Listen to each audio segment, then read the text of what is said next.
রংপুরের হাড়িভাঙা আমের বাজার থেকে যুক্ত হচ্ছেন সহকর্মী মোহাম্মদ রফিকুল ইসলাম। সরাসরি যাচ্ছি সেখানে। রফিকুল, হাড়িভাঙা আমের দাম কেমন দেখছেন, আর এই আম নিয়ে কি বলছেন ক্রেতা বিক্রেতারা?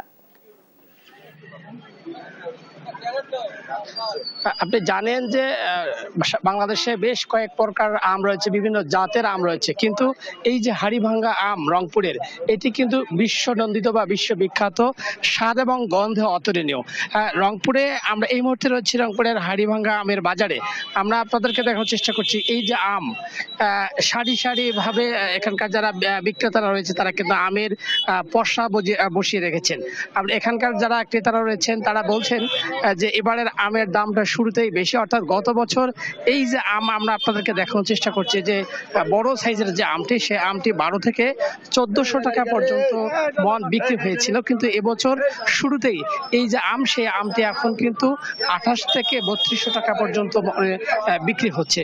অর্থাৎ এখানকার যারা বিক্রেতারা রয়েছেন, অর্থাৎ এখানকার যারা আম চাষি রয়েছেন, তারা বলছেন যে এবার অতি বৃষ্টি এবং অতি খরার কারণে কিন্তু আমের মুকুলটা ঝরে পড়েছিল, যে কারণে আমের যে পরিমাণ আম গাছে আসবার কথা ছিল সে আম কিন্তু গাছে আসেনি বা আম ধরেনি, সে কারণে উৎপাদন কম হচ্ছে। কিন্তু আমের বাজার শুরুতেই অনেকটা দাম বেড়ে যাওয়ার কারণেই কিন্তু যারা চাষি রয়েছেন তারা অনেকটা খুশি রয়েছেন। কিন্তু উল্টো পাশে যদি আমরা বলি যে যারা ভোক্তা রয়েছেন, ক্রেতা রয়েছেন, তারা কিন্তু এই দামে অনেকটা অখুশি।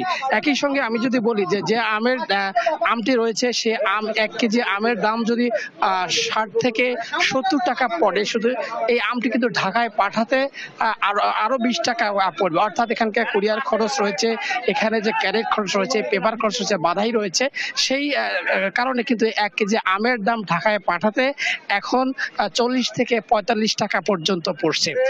আমি বলে রাখি যে এবার যারা কৃষি বিভাগ রয়েছেন এবং কৃষি বিপণন যে অধিদপ্তর রয়েছে, তারা বলছেন যে এবার রংপুরে যে হাড়িভাঙা আমের উৎপাদন রয়েছে সেই হিসেবে প্রায় 500 কোটি টাকার আমের বিক্রির সম্ভাবনা রয়েছে। আমরা এখানকার যারা আম বিক্রেতা রয়েছেন, আমরা একজনের সঙ্গে যুক্ত করতে চাই যে এবার আমের এবার দামটা কেমন, বিক্রি কেমন? এবার বিক্রি যা আছে মোটামুটি ভালো আছে, কিন্তু রেটটা একটু বেশি।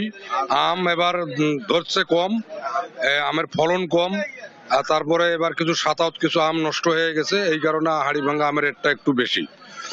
যারা ক্রেতা তারা এই বিষয়ে কিছু বলছে না?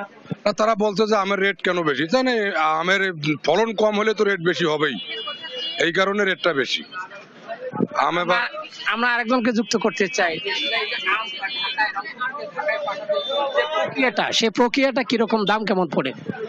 আপনার দেখা যায় আপনার এখানে আম যদি আপনার 2400 টাকা কিনে, তার ক্যারেট বাধাই আবার ক্যারিং খরচ মানে পার্সেল খরচ সহ দেখা যায় তার আমটাতে প্রায় 3200 টাকা মনের মতো পড়ে যায় খরচ টোটাল। এই সমস্যা আমরা শুনছিলাম একজন বিক্রেতার কাছ থেকে। একটি বিষয় বলে রাখি যে এই রংপুরের যে ঐতিহ্য, এই হাড়িভাঙা আম, এই হাড়িভাঙা আমের জিআই পণ্য স্বীকৃতির জন্য দীর্ঘদিন ধরে এখানকার যারা আম চাষি রয়েছেন তারা আন্দোলন করে আসছিলেন, বিভিন্ন দাবি দাওয়া নিয়ে আসছিলেন, স্মারকলিপি দিয়েছিলেন মাননীয় প্রধানমন্ত্রীর কাছে। কিন্তু এবছর এটি খুশির খবর হলো, গত চলতি বছরের ফেব্রুয়ারি মাসে এই আমের জিআই পণ্য স্বীকৃতি পেয়েছে। এটি রংপুরবাসীর জন্য, বিশেষ করে আম চাষি যারা রয়েছেন তাদের জন্য অত্যন্ত খুশির খবর। একই সঙ্গে বলি যে এই আম এবার দেশের পাশাপাশি বিদেশেও রপ্তানি করা হচ্ছে। গত পরশুদিন ইতালিতে প্রায় 220 মেট্রিক টন অর্থাৎ 200 কেজির মতো আম এখান থেকে রপ্তানি করা হয়েছে। যারা কৃষি বিভাগ রয়েছেন, কৃষি বিপণন রয়েছেন, তারা বলছেন যে তারা আশার আলো দেখছেন ধীরে ধীরে এই আমটি দেশের গণ্ডি পেরিয়ে বিদেশে কিভাবে রপ্তানি করা যায় সেটি তারা কিন্তু চেষ্টা করছেন। আমার সঙ্গে জেলা প্রশাসকের সঙ্গে কথা হয়েছে, মোহাম্মদ মোবাশ্বের হাসান। তিনি বলেছেন যে এই আম যাতে দেশের চাহিদা মিটিয়ে বিদেশে রপ্তানি করা যায়, ডলার অর্জন করা যায়, দেশের কৃষক যাতে লাভবান হয় সে বিষয়ে তারা কাজ করছেন, এমনটা কিন্তু তারা আমাদেরকে বলেছেন।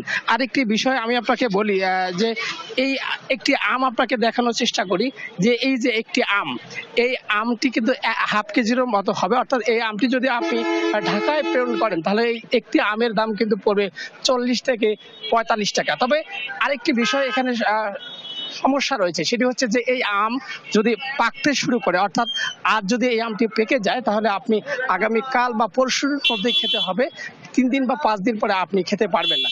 যেহেতু আম দ্রুত এই আমটি পেকে যায়, তা সে কারণে আমের লাইফস্টাইল আরো বৃদ্ধি করা যায় কিনা সে কারণে কিন্তু গবেষণার দাবি তুলেছেন আম চাষি, আম ক্রেতা এবং আম বিক্রেতা সহ আমের সঙ্গে যারা সংশ্লিষ্ট রয়েছেন। অর্থাৎ কৃষি বিভাগ বলছে যে এই ধীরে ধীরে আমের চাহিদা রংপুরে বেড়ে যাচ্ছে। এই আম দেশের গণ্ডি পেরিয়ে বিদেশে রপ্তানি করার যে প্রক্রিয়া সেটি তারা করছে। তো এই ছিল রংপুর থেকে আমের সর্বশেষ বাজার দর।